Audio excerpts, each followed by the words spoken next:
Welcome everyone to the Foodpreneur Online Conference 2.0. We're really excited to be here hosting this today, a few days away to the new year. My name is Ifeoluwa Olatayo, the Chief Lead at Super Kitchen and Co. Super Kitchen and Co. uses hydroponics technology to plant food and a network of franchise ghost kitchens to cook the food for small food business owners. Um, Super Kitchen and Co. is also the convener of this program hosted by Superstar Academy. We're excited about sorry about the technical glitch. We're excited that we have a lot of food business owners in this gathering today, wanting to learn about how to do things differently in the new year and gain exponential results that would help you scale your businesses. We have food entrepreneurs from different culinary schools. We have aspiring chefs that want to build their food businesses. And we have agri-tech startup owners and different people that want to really impact the agricultural value chain as much as making revenue and making a livelihood from it. Another excitement that we have is that we have an amazing guest speaker in the room. We have a very learned, very exposed trainer that will give instructions to us, a lot of motivation, a lot of learnings that could help us really scale our business. The theme for this month's webinar is growing our business using the right technology. And we are focusing on using that for the coming year. So how can we make 2024 different? By positioning ourselves with the right technology. Yes, so now let's get to it. Without further ado, let me introduce the guest speaker to us.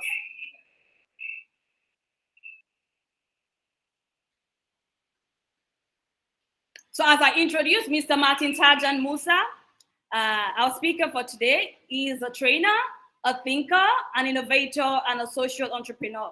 He's also a farmer and a tech enthusiast who is passionate about building startups and co-creating solutions within companies and teams. He's a senior program assistant, evidence and action towards safe, nutritious food, Eat Safe, at the Global Alliance for Improved Nutrition, GAIN, an arm of the United Nations, established to tackle human suffering caused by malnutrition.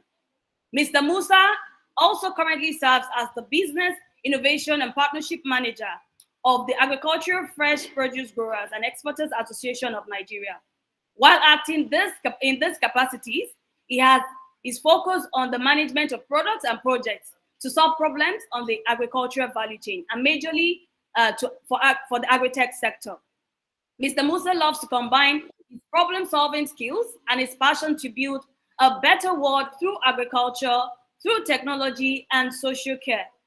Please welcome with me Mr. Martin Musa to this session to take us through how we are going to move business to the next level. I hope you're all ready with your notepad, with your pen, with your AI assistant, and with every other recording tool to help you to really go over and over this program after it's closed. Please, Mr. Martin, over to you, sir. All right. Can you hear me? Yes, we can. All right. Good evening, everyone. Sorry, I had some technical issues. I didn't hear the beginning of the conversation, but it's a good thing that I've been able to resolve it. So my name is Martin, and I work at GAIN. We are working on a project in nutrition. As some of you might know, GAIN is an organization that focuses on nutrition projects. And so I'm excited to be talking about leveraging technology and how nutrition businesses can utilize the power of technology to improve their impact in this space and also promote their businesses and scale it faster. So I want to apologize on behalf of my colleague. The presenter might have mentioned that he had a medical emergency, and so I had to step in. So you all will have to forgive me if I don't give a stellar presentation as he would, as this is an impromptu presentation. So because we don't have much time, I'm going to be sharing my screen. Just let me know if you can see my screen. I'll be sharing it right now.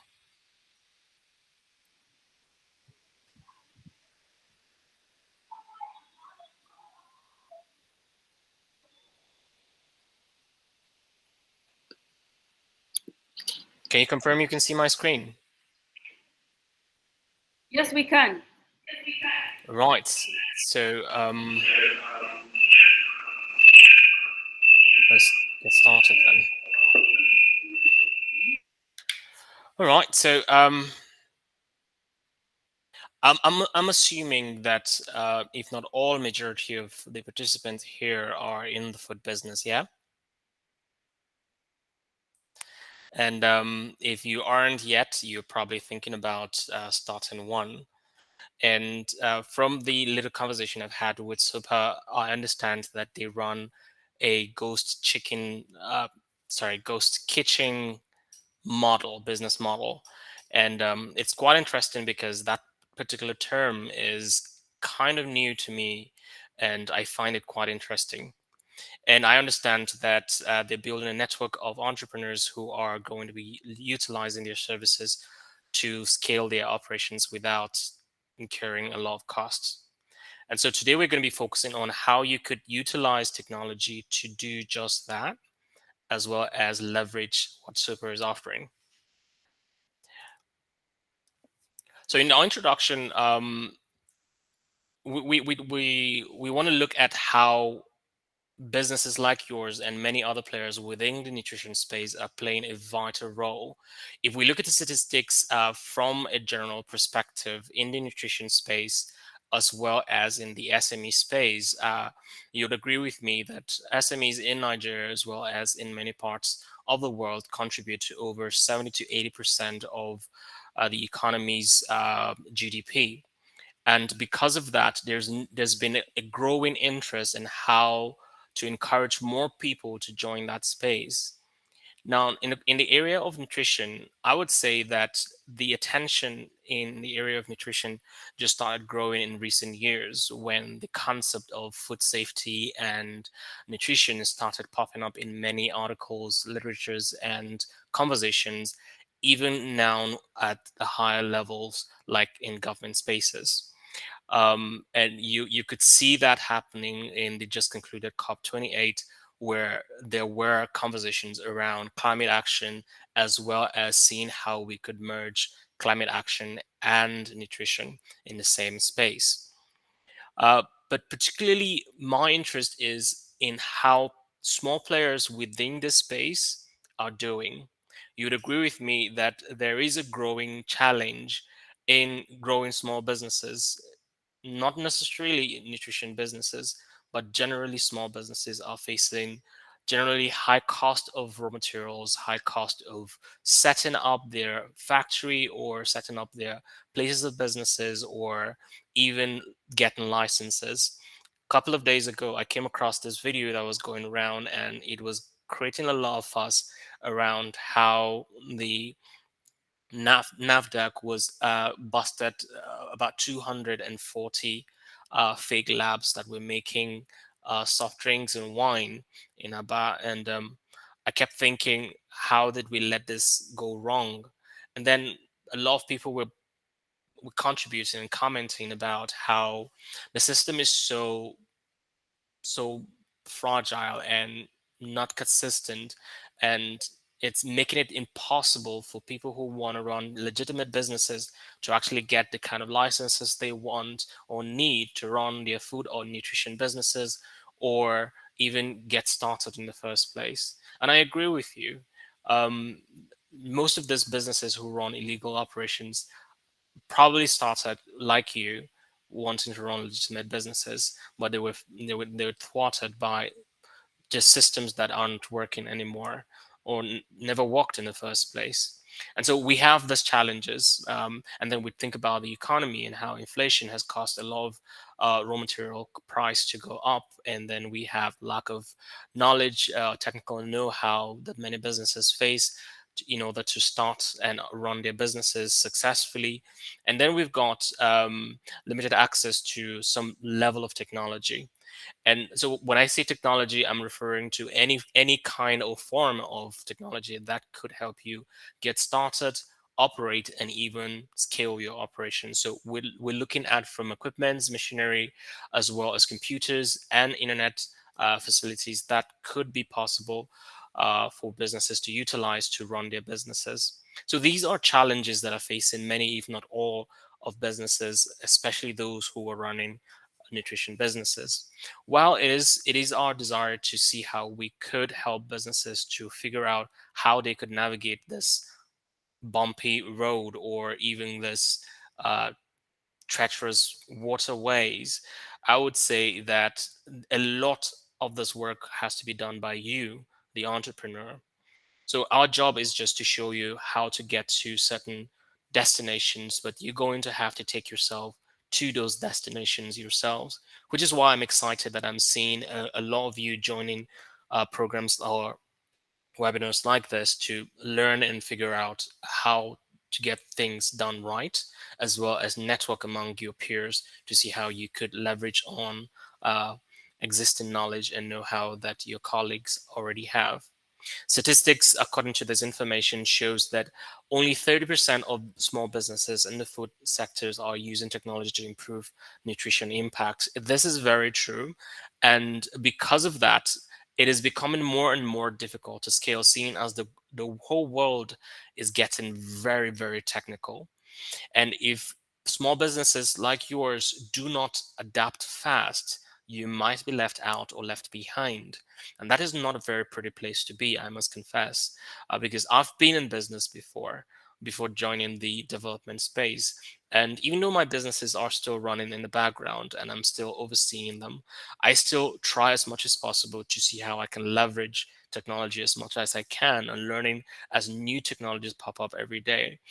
For those of you who are millennials, uh, you would probably have the challenge of trying to play catch up with technology because every now and then you turn around and you hear that there's a new technology where everyone is going there and you're like, okay, I've not figured out TikTok yet. What's this new technology that you're talking about? Or you hear that many businesses are switching to cryptocurrency, blockchain technology, and all of those things. I'm not saying we should start looking at that space yet, but I'm just saying technology is moving too fast these days that if we don't catch up as much as we can, we might be left out. And I can guarantee you, those who don't catch up fast might lose the trend, and the trend is where the money is.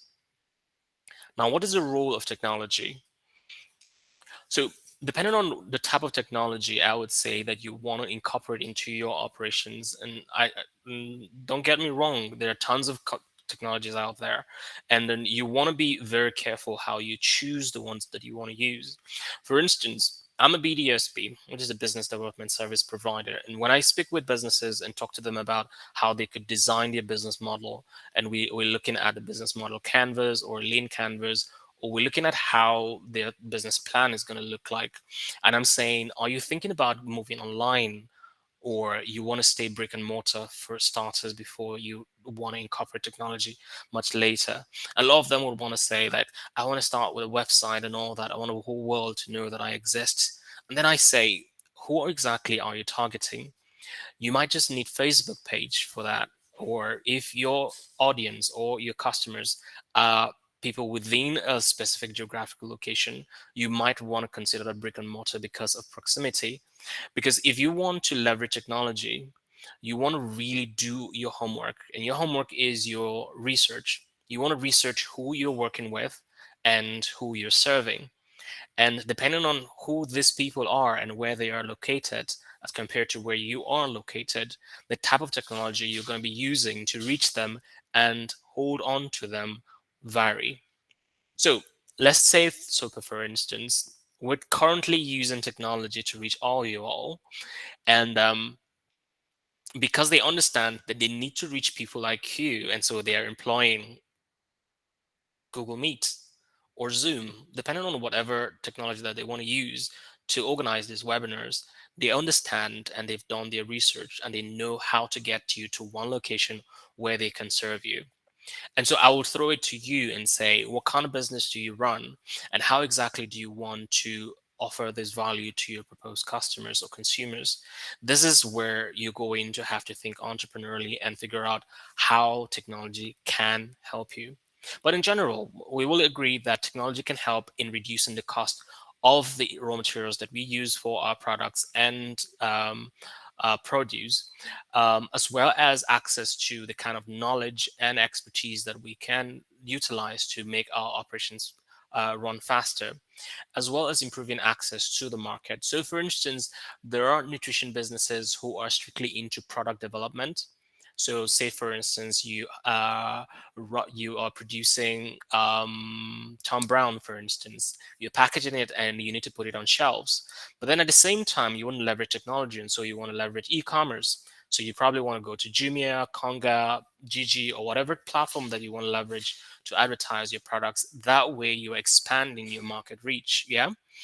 And so, like I said earlier, depending on what your product is, if you're in the food business, you're making hot home cooked meals, you probably wouldn't want to do interstate marketing. Yeah. You want to focus on people you can reach, because maybe your key selling point is get your food while it's still hot, right?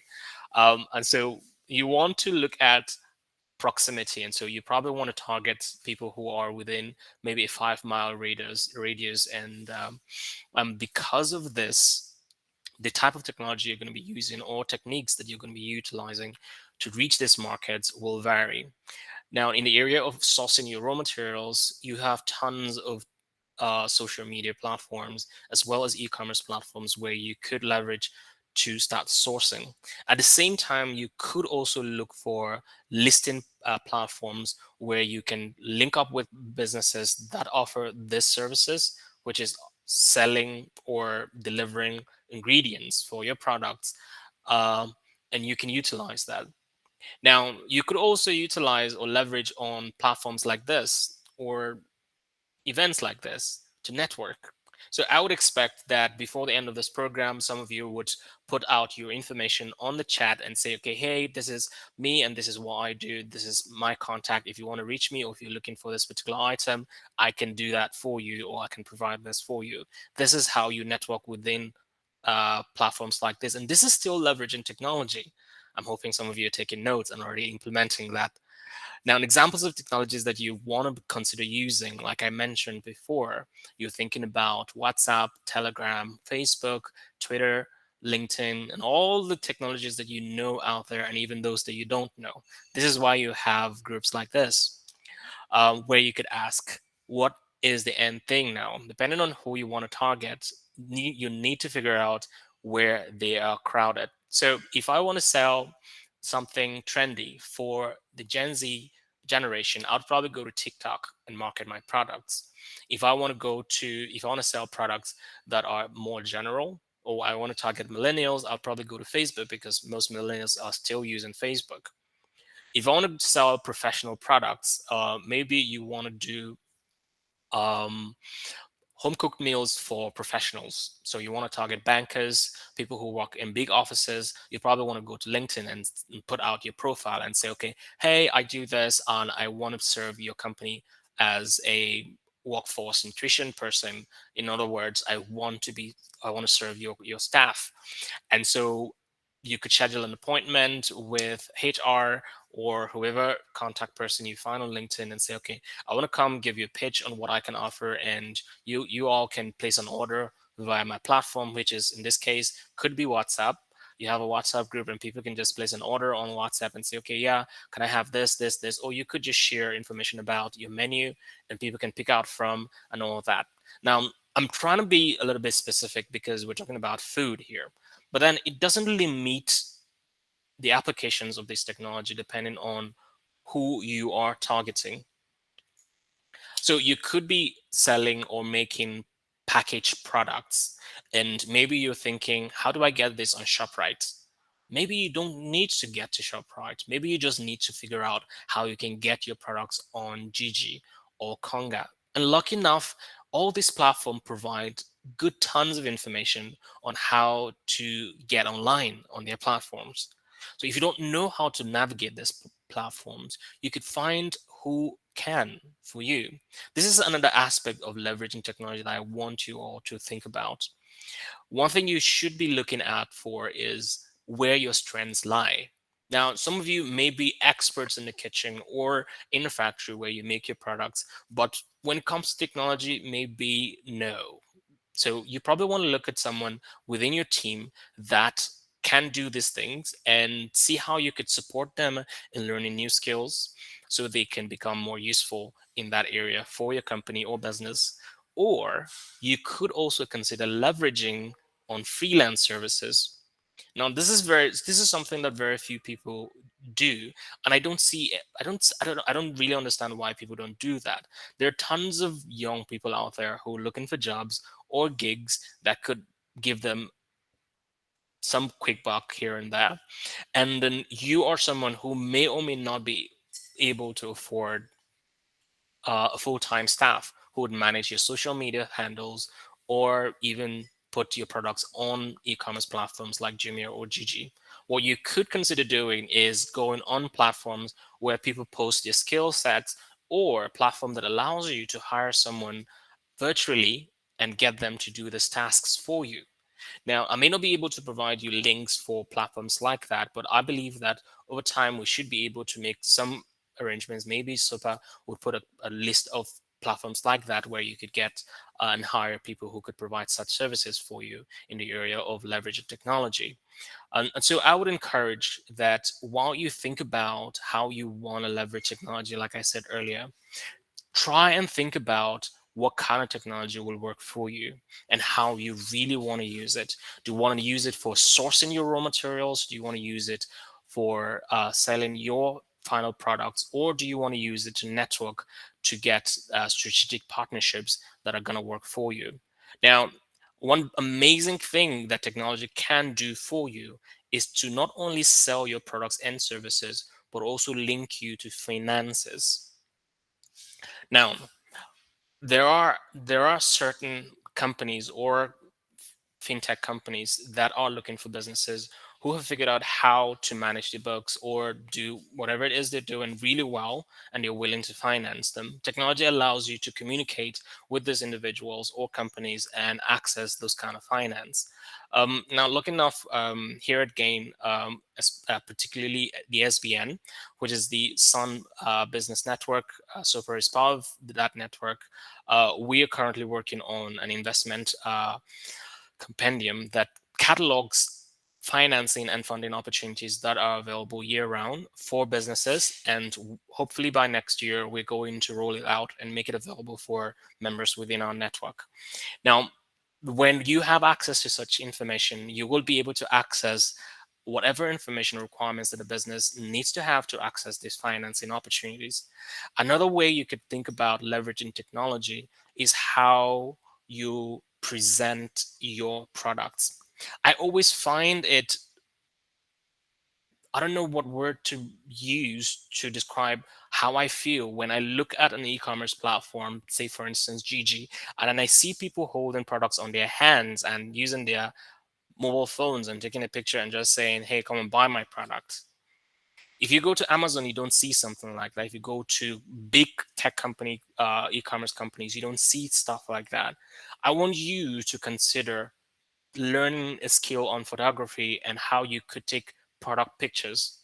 Taking product pictures is very critical in how you market and sell your products, and I mean it with my entire being, that you need to figure out how to present your products in a right way. It's not just the picture, it's also how you describe it. Use your words, and lucky enough, there are technology tools that are currently evolving that help you to do just that without any stress. I personally use AI for a lot of my work, and I encourage you to consider using it even if you aren't using it yet. So do your research, figure out how you want to use technology, and I believe that you're going to find that life becomes easier when you adapt with the way the world thinks and how the world is moving fast. So as business owners who are looking to scale their operations, I understand Super is giving you a very, very beautiful offer to leverage their solution so you don't incur initial asset costs. And then we are also saying in this webinar that you should consider leveraging technology so that you don't incur whatever costs that you would if you were trying to utilize traditional means of getting to where you want to go to, because technology just makes everything easier and beautiful. I think I want to stop here because I only have 30 minutes, and so far I think I've utilized about 20-ish minutes, so that I could just give some more time, because I want to answer more questions than do presentations. I hope that is okay. Yes, it is absolutely. Wonderful. Thank you So very thank you much. very much for listening to my babbles. All right, thank you very much, Mr. Martin, for the presentation and for all the initiatives that you've given to us. A lot of nudge to be able to leverage technology. You talked about the concept of the fact that food entrepreneurs need to be ready to put things in place, no matter how much support we get from support organizations or institutions such as the academy or other associations. We should be ready to put in the work and leverage technology to use e-commerce platforms, social media platforms, collaborations, and such as different innovative concepts like the ghost kitchen to be able to scale. So we are looking at leveraging e-commerce using proximity, proper supply chain arrangement, and networking and collaboration to build our business from where it is to where we want it to be in 2024. You also touched on the fact that social media is a very important tool when we have a target properly curated and we know the niche that we are looking for to sell to, using the social media for different target groups, WhatsApp for the elderly, TikTok and other media for the young, we can say Gen Z in this case. But as much as possible, we are selling this food product and we are impacting nutrition through them. Also leveraging technology, we can do collaborations and use spaces such as ghost kitchen spaces instead of having to incur the whole cost of setup. So just like Mr. Martin Intet, Super Kitchen and Co runs a ghost kitchen model where we help small food businesses instead of you having to incur the cost of setting up a new shop. Say, for example, you're located in Lagos and you're thinking, oh, I want to scale to Ibadan. So instead of you trying to like get a loan from the bank, worry about the procedures, and then getting a space here, paying the rent, buying equipment and filling the shops, getting employees and chefs, worrying about the end-to-end operations. Today, the generator breaks down. Tomorrow, local government is here. Tomorrow, NAFDAC, and all the end-to-end operations. We take that completely off you by working with you to be able to use our facilities, our workforce to get that very delicious and nutritious food to your consumers in Ibadan. How better can that be? So it means that if Super Kitchen is in 5 states, if we are in 10 states, we're in Abuja, Port Harcourt, Badagry, Kenya, Ghana, we will get there with you. And that's what we aim to do. As we impact nutrition, we cut down the impact of these food process systems within climate change and also help your business to thrive and grow. Thank you very much, Mr. Martin. With that recap, I know that we have a lot of questions that we'll be asking Mr. Musa today. And we want you to get your questions, either you're dropping it in the chat box or we're giving you opportunity to speak, because we really want that involvement. What the Academy wants to do is to impact people, make them feel that sense. And just like Mr. Martin also mentioned, you can drop your details, introduce yourself, start your collaboration, learning or that collaboration journey from this meeting and make it different for yourself in 2024. So are there questions? You can do by show of raising of hands, by dropping messages in the chat box, or a show of hands will allow us to make you unmute your mic and drop the question directly by speaking to them. Any question in the room, please? Yes, we have, and I should also mention that as we have enjoyed this short but impactful session, we had planned that this meeting would be anchored or would be anchored by a speaker, and unfortunately was not able to join us. However, that's Mr. Tomi Odumbaku, which we will be hosting in other sessions that you will look forward to over the course of the next year. So just to mention that, because we know that you planned that you were going to meet another speaker. So do we have questions in the room? Yeah, so we have a lot of Thank you from thank you to Mr. Martin. Thank you to Mr. Martin. It means that we took a lot of learnings from this short and impactful session. So in the absence of any questions, or as we wait for questions, kindly join our social media pages, follow our pages. There's a lot to learn. So we can say that this session only took about 1 hour, less than 1 hour, more than 1 hour.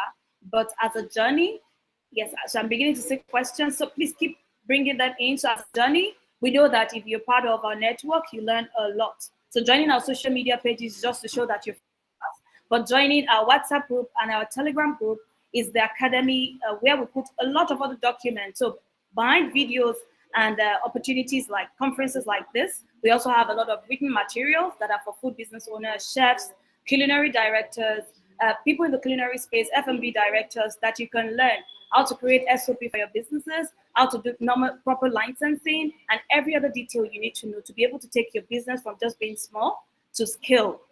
So try to endeavor to join, click on these links and join them. As well as if you're interested in being a part of our Ghost Kitchen or learning, I'm imploring you to join, click on the link, Super Ghost Kitchen, and just sign up for a discovery call of 30 minutes with our sales team member. We promise that there's a lot you'll be learning from it as much as we want to sell the opportunity to you. Now to the question, we got one question, Mr. Martin, from Victoria Showroom. So the question Victoria has posted here is, my question is, how can I use technology or social media to present products? Is there a specific format to it? Mr. Martin, please, would you like to answer this question for us? Yeah. So I would say there's a huge difference between you just taking a simple picture of your product as compared to taking a product picture. So you can see how I'm playing with words here. You're taking a simple picture of your product as compared to taking a product picture.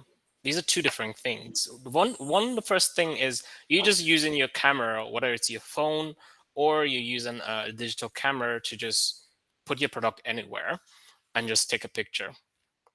Now, if you think about a product picture, on the other hand, you're thinking about everything from the environment to the lighting and even how the packaging is positioned. So there are tons of information, YouTube videos on how you could take a product picture. There's how you could design your product arena or the platform where you're going to be taking those pictures. All these are stuff you could find on social media or on platforms like YouTube. But if I want to run through it briefly, I would say that first thing you need to do is have your packaging done right. So this would require you having a proper brand that which text is quite legible, meaning that people could actually read, if not all, most of the text on it, one that your camera would be able to capture. Secondly, you need proper lighting. Now, it's not the kind of light that just shines directly. You need a diffused light, one kind of what you find in a picture studio. So uh, again, I would reference YouTube. You could find tons of videos on how to make a product picture platform with diffuse light and everything, using locally sourced material from cardboard paper to even your A4 printer paper. All of those things are materials you could utilize for doing that. Then thirdly, you need a good camera. A good camera is the difference between a very clear picture and a terrible or mediocre one.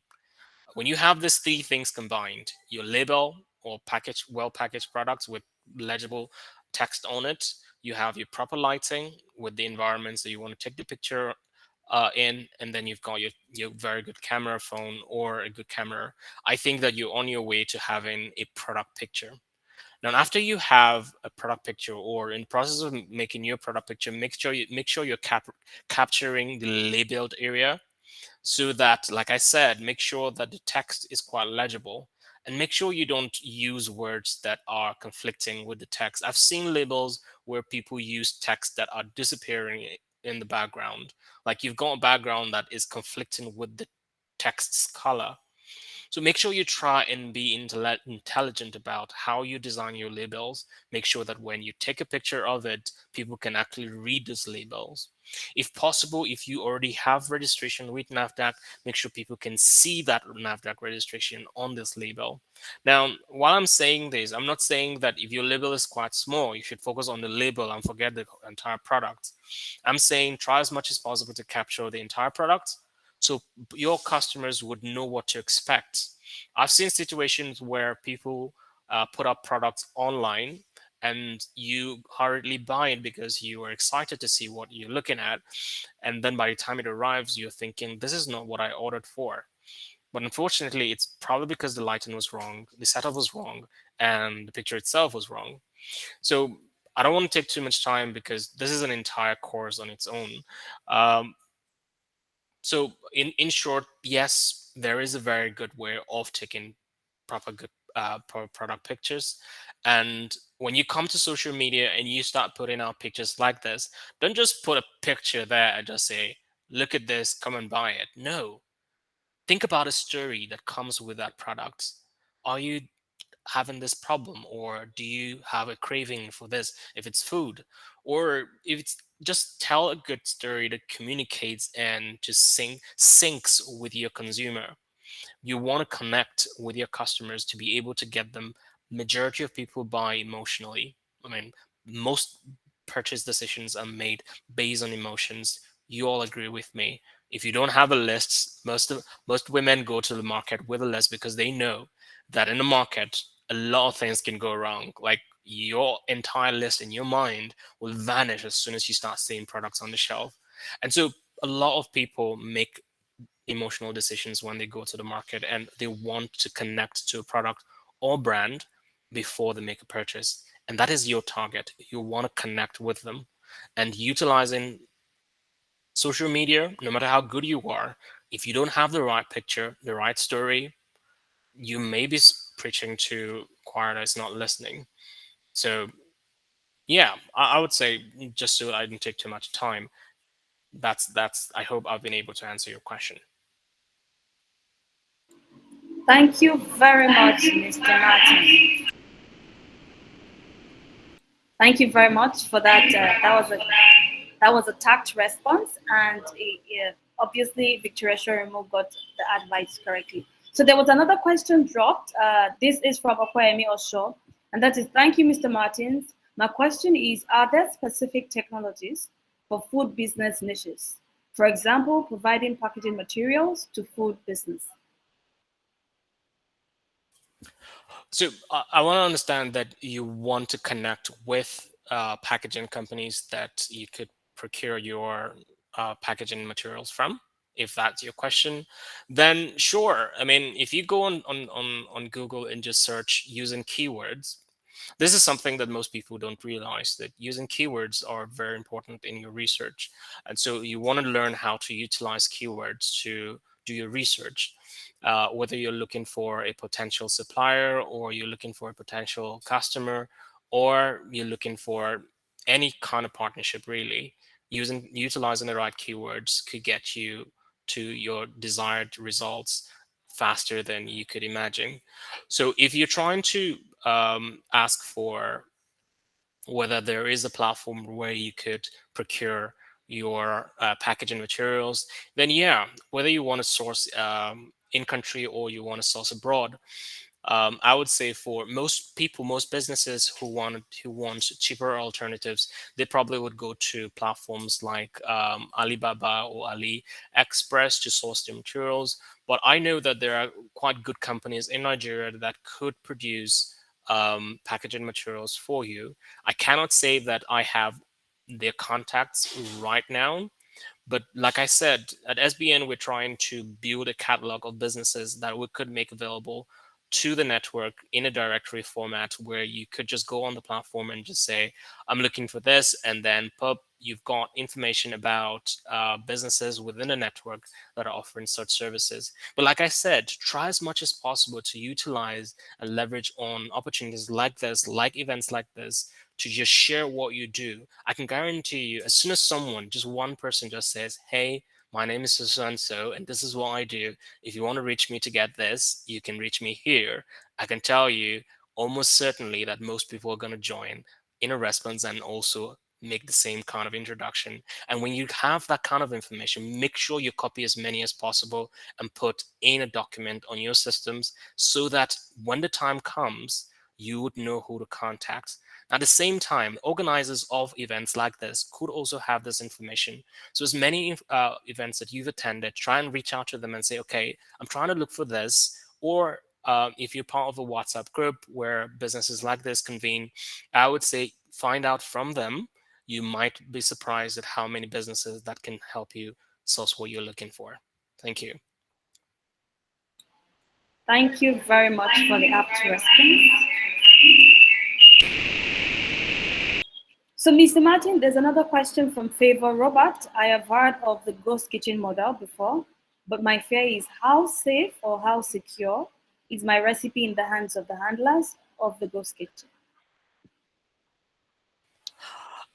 So I'm not really sure I'm the one who is going to be answering this because we've got Super here. So they're the ones who are running the model. And I think that from what I know about them, they're quite trustworthy. And trust me, they've got tons of recipes that they're dealing with. Their customers already understand what they can offer and they already have their own menus.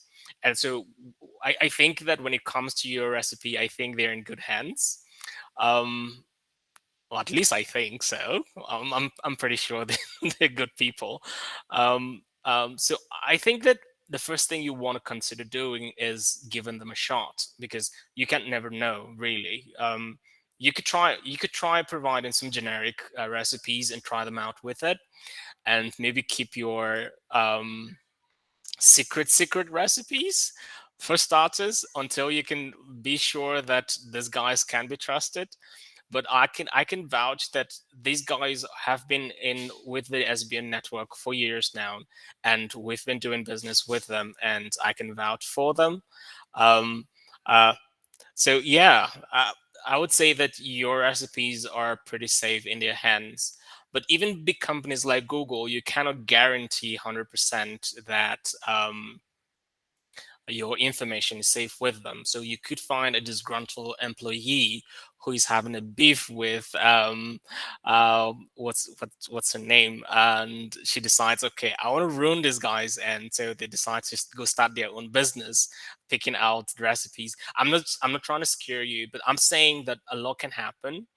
Um, while I would say that Super has designed a very remarkable model, and I think that you guys should give it a shot and see how it goes. Because number one, they're saving you a shit ton of money. Sorry for use of that word, but I can tell you that without their model, you are probably looking at hundreds of thousands of naira investing in assets that you may or may not. Because let's face it, 80% of startup businesses fail within a year. And if you don't have your books, you don't know how to manage your books well, you're going to run out of cash even before 6 months is out. But if you can carry that cash into inventory and put just a little into acquiring partnership with models like Super, I can say that you could put in a lot of your resources into doing what you do best, which is servicing your customers and marketing and stuff like that, and let them do the heavy lifting for you because that's exactly what they're offering. So yeah, I would say give them a shot. You could start with the generic recipes and then give them a shot, and then if you're confident enough, then you could roll out the big guns and give them a shot with that as well. Thank Thank you. you very much, Mr. Martin. Thank you for given that credibility of our business. And also, just for me to add to that, how we handle recipe, there's a procedure here where the process is we sign a non-disclosure agreement, non-disclosure, non-use agreement, notarized by the legal team.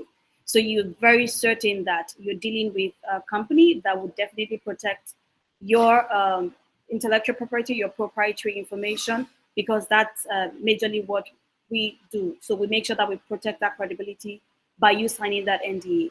And there's another way around this because we have some of the customers that we have, these corporate customers, just like Mr. Martin suggested, would have created their own secret recipes, done the combination, hand it over to us. What we do is the finishing. So you definitely sure that there's no disgruntled employee, for example, that would want to take that off course, even though we've signed a non-disclosure agreement, might want to take that off course and use it maybe at exit. But you're very certain that once you put those your supply chain to make sure that a particular set of secret ingredients get to us in its particular form, you're definitely sure we're not running away with anything. Thirdly, we also help businesses that are not confident to want to say, okay, for a starter, uh, let me hand out my recipe. If you don't want to go that way, we can help you to curate recipes. So when it comes to recipe, we have a large culinary team that handles that creation, confirmation, and approval to see that it's very tasty. So you taste this product that we newly curated the menu and the recipe for you. You love it, and with that you can see that, oh well, you're not giving out your information, but we're even adding value to you by creating another product line for you to use in the future. We hope that in the next 5 years we'll have robots in our kitchens that would help you to cook without necessarily taking any information off you by the time you are working with us. So thank you very much, Mr. Martin, for that. There was another question that came in from the Alami Wealth. My question is, what are the innovative ways that this food technology transforms small food businesses? What metrics are changing? I'm not sure that question. Did you get that question, Mr. Martin? And after that, we'll be taking a last question. I realized that there were some other questions that came in, but we'll be taking a last question from Charles because of our time. So once again, let me set the question. Let me read it out. Please, my question is, what are the innovative ways that this food technology transforms small food businesses? What metrics are changing?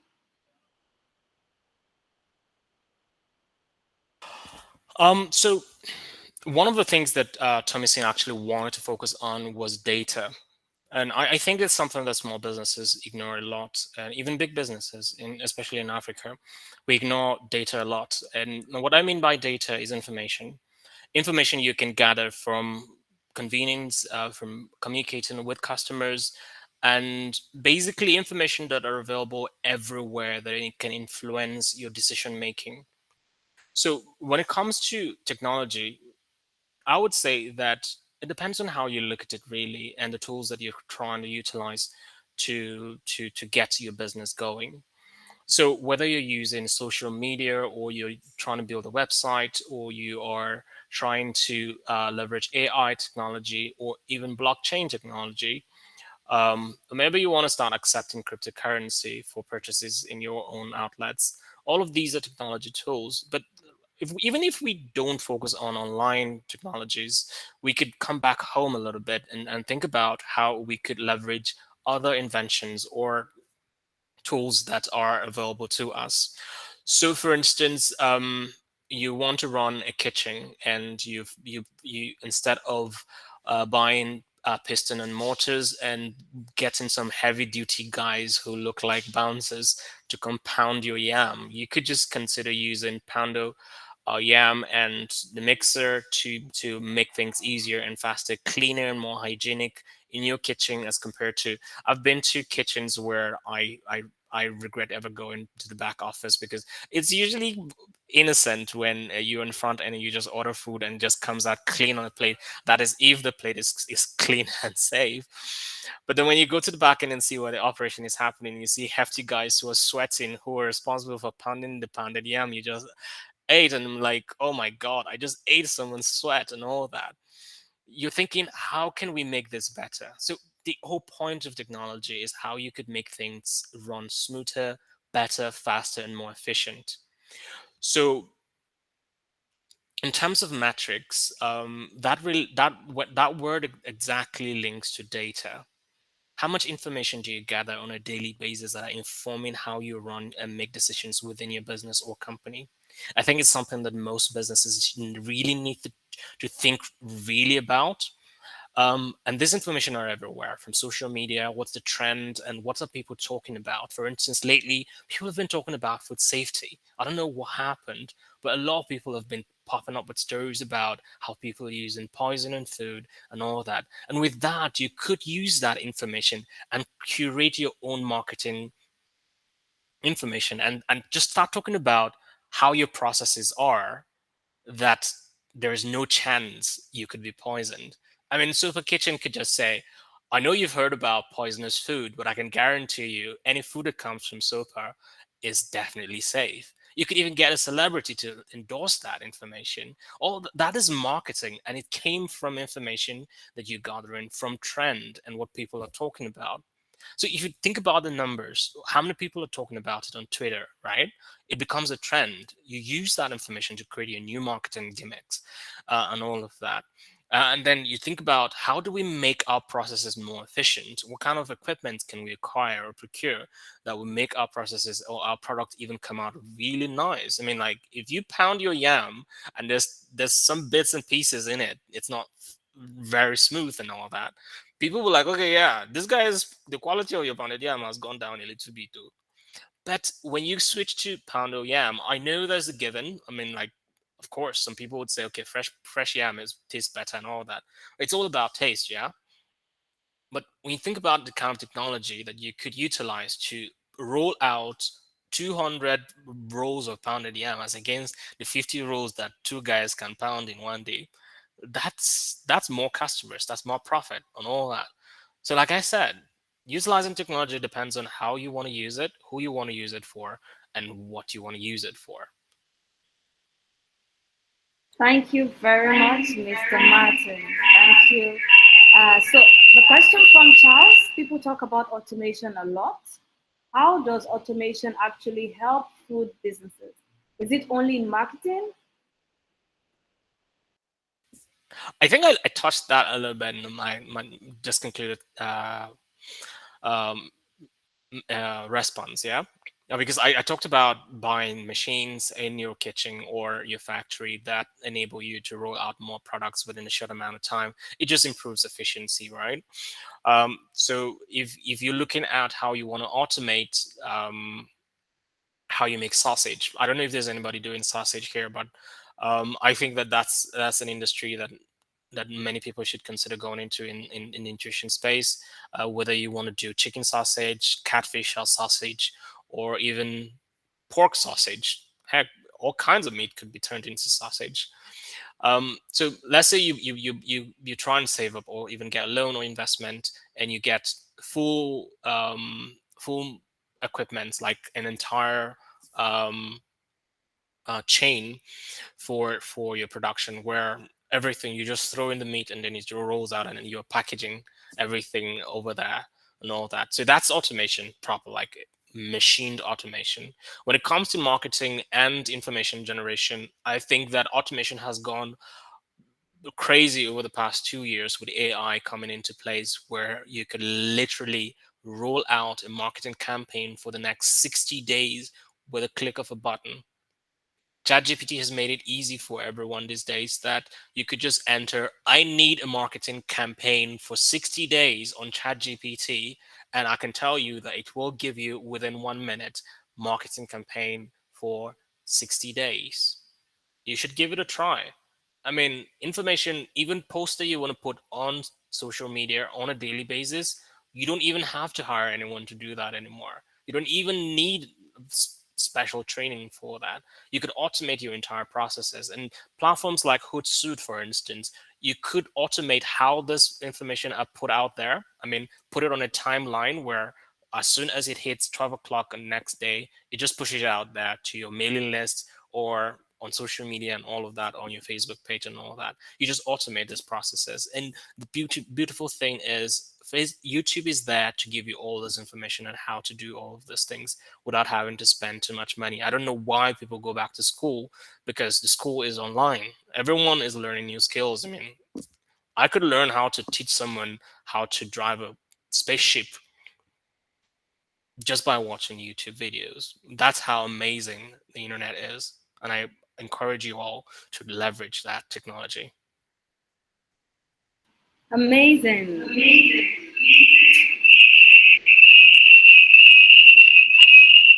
Thank you for the brilliant response, Mr. Martin. So this last question, but not least. Oh well, I have another question, but there's a question dropped by Deloka. I'm trying to look for that question, and that is, thank you for the nuggets, sir. I have had a food business idea for over a year now, but I have not been able to start because of funds. Are you saying it is better that I focus on utilizing technology than getting funds to start the business? So it depends on what kind of funds you're looking for, really. If you're looking for a seed fund, for instance, as against a loan, then I would say, yeah, go for it. There are tons of innovation startup programs out there where you could join an accelerator or an incubator program. Where, for instance, incubators are actually meant for idea stage companies like yours. So you want to look out for start programs like that. I would encourage you visit the Nourishing Africa website. So make sure you write that down and check their website, Nourishing Africa. They used to be they used to be Nourishing Africa, but now they're Africa Food Change Makers. So write it down and check them out. They've got a menu tab that has funding. When you go to funding, you're going to see opportunities for incubation, acceleration, and all kinds of grants that are available for Africa and including Nigeria. So you could filter your search to focus just on Nigeria and see the programs that are currently running or will be running in the next couple of months. Now that we are ending the year, I'm sure that a whole lot of programs will be popping up everywhere. Now, funding has always been one of the biggest issues that most startup businesses always face. And I meet with a lot of people who have ideas and they're saying, if I get this business rolling, I'm set for life and all that. They so much believe that. But then the truth is, you may not necessarily need fund right now. What you need is to do a product market fit. Trying to figure out if your market is ready for what you want to offer, if your market is willing to pay for what you're trying to offer. So, for instance, 2017, I was doing consulting work for some you win applicants, and this guy came up to me and said, "I want to package local soup raw materials." I don't know if you guys know this kuka. So it's baobab leaves. People in the north you eat it. They make draw soup with it. So he wanted to package baobab leaves, dried baobab leaves. He wanted to dry okra. He wanted to dry tons of soup materials. And at that time, it wasn't something that was very common. I mean, you could go to the local market, yes, and get and buy this, and his sole stand was that hygiene was an issue. Many people are beginning to withdraw from buying this from local markets because of how unhygienic the environments are where they're displayed and how they're made and all that. And I say, okay, I agree with you, but do you think the market is ready for a packaged kuka, for instance? And he's like, yeah, I'm sure. I'm pretty sure of it. I can tell you that that man failed, but I can tell you today there are packaged okra in ShopRite or in some outlets because the market is now ready for it. So you need to do your research. You need to roll out some of your samples, create a kind of sample group where you want to test your product and get critical feedbacks from them, and be sure that the information that you're getting from them are informing how you iterate your products to where you want it to be, so that by the time the opportunity presents itself for programs like the incubation programs where you could try your luck out there, you would have a ready product or a prototype that you would be ready to put out in the market. Again, you need to make sure that you acquire some other business management skills too, because it's important. Even if your product is wonderful, if you don't have the business skills to run the business, you are just a self-employed individual who is trying to sell products. That's a hustle, not a business. So you need to figure out how to run the business. You need to figure out how to roll your products and iterate it based on feedback that you're getting from your market. And you need to be objective. There are people who fall in love with the idea that whoever tells them anything other than your product is amazing is enemy of progress. So you need to know that there are times that your ideas might be amazing in your head, but terrible in the minds of the consumers you're targeting. Don't fall in love with your ideas too much. Try and test them as much as possible. Look for people who are very critical and can give you genuine feedback. Take these feedbacks, improve on your products, and make sure that you're ready for any kind of opportunity that may present itself in the future. Thank you. Thank you, Mr. Martin. And to add to top that up, if you want to test your market for like a food ready-to-eat meals, you can also use concepts like ghost kitchen to enter the market instead of having to start off fresh. So you want to get the product market fit by starting with a retrofitted model without incurring much costs, and then once you get the breadth of the market, you then fully launch. Thank you so much. So before I read out this last question, I want to make an announcement. So there's a link dropped on the chat box. The link is about getting a survey, a feedback of this webinar FOC2. Kindly help us to fill so that we can get the feedback, know how to improve, know how to get better, know what we've done right, know how we can make the next one more fun and more educative. So as I read the last question, Mr. Martin, that question is coming from me, Ifeolua, and that is, how healthy is sausage? So you talked about sausage. I know, of course, it's a big market because we've always been having imported sausage within our whole food consumption in Nigeria. So how healthy is it? Because it's known to be cancerous over the years. Now, research, I do not have the data or any scientific proof for this, but would there be any information you can enlighten us about this? So y'all know that sausage is just meat, yeah? It's just minced meat packaged in a tube-like packaging that is edible. So I would say, for information out there about how it could have cancerous components in it, I cannot confirm or deny, but I would say there is a possibility that whatever could be the cause of cancer that is within some brands or products that are out there would most likely be coming from the preservative components that are included in or mixed into the mix. Now, because some of these products need to travel great distance and there are no guarantees that the refrigeration would be up to par with how they want it, so that before it gets to its destination, it's not cooked and starts smelling or spoiling, sometimes these products are mixed with preservative. But if you think about how it's made, it's very simple and basic. You just put raw meat into a grinder, it grinds it, and then it forces it into a very narrow tube like edible material. And that's all. You don't need to add anything really in it, right? There are some people who put a little bit of seasoning into their sausage just so that it tastes better. This is up to you. But then at the same time, um, think about how, if you want to start a sausage business in Nigeria to sell to Nigerians, you won't need any much preservative, yeah? Because now you would have a ready market to consume it even fresh. So it probably wouldn't take too much time, and on the shelf, people would just consume them all. If you're in Spain, for instance, or in China or in the US, and you are pushing out sausage globally, then you need to think about preservative.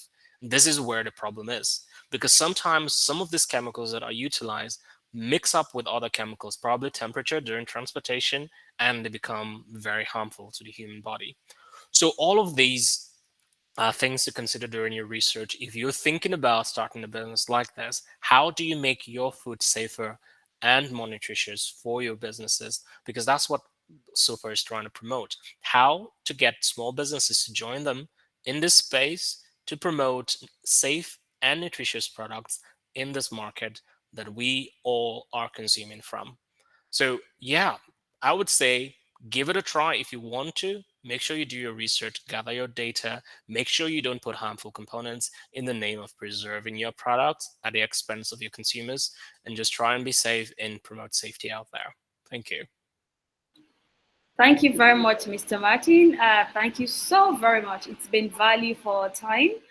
There's a lot that I've learned. There's a lot that I thought I knew that I've got to know better in another light. And of course, I believe that's so. It's the same for all the other people on this call. And the fact that this session is recorded will be on our YouTube channel for people to rewatch, share with friends, share with other chefs that have been busy with the preparation for the festive period and were not able to make it to the session. This is something to listen to again and again to be able to help us implement it for the new year. So it's about time that we bring this call to a close. We want to first thank our speaker, for being making yourself available within that very short period notice based on the unexpected that happened. Thank you. It's been worth it that we have you here today. And also for everybody that joined. We know some people joined from culinary schools. We know some people join as aspiring chefs, some people small food business owners, and some people are potential customers. Some are signed customers. Thank you very much for making our time to learn and for us to grow and shoot to the moon together in 2024.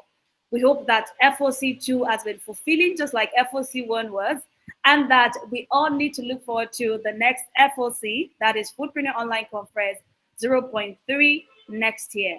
We wish you a very Merry Christmas in advance and a Happy New Year. Thank you very much for joining. Please do not forget to follow us on our social media pages, on WhatsApp, on Facebook, Instagram, TikTok, and LinkedIn, as well as also going through our academy by joining our WhatsApp group and our Telegram group. Also, please fill the feedback form for us to get better and for us to be able to serve you better in this academy. 2024 to the moon. Thank you so very much, everybody. This brings the FOC2 to a close. Thank you.